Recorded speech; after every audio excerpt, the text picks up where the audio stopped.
A principios de 1980 se constituyó la Asamblea de Parlamentarios y Diputados encargada de redactar el texto. Finalizó sus trabajos en abril de aquel año y envió el proyecto de ley al Congreso de los Diputados. El nuevo texto legal suponía que Asturias se constituía en comunidad autónoma, es decir, que no se incorporaba a ninguna otra y que además recuperaba su nombre histórico. Y en ese texto preliminar, pues a nadie se le ocurriera decir que Asturias ya era Asturias otra vez. Hay que recordar que era la provincia de Oviedo. Yo introduzo el nuevo término. No nuevo término, recupero el término de cuando Roma ya, ¿no?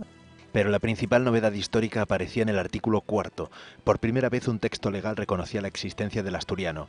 El texto aprobado en Asturias le reconocía además el rango de lengua. Sin embargo, esta mención fue suprimida durante la tramitación en el Congreso de los Diputados. Me llama Pedro Silva, que ya era diputado en Madrid. En aquel momento todavía no era el presidente del gobierno asturiano.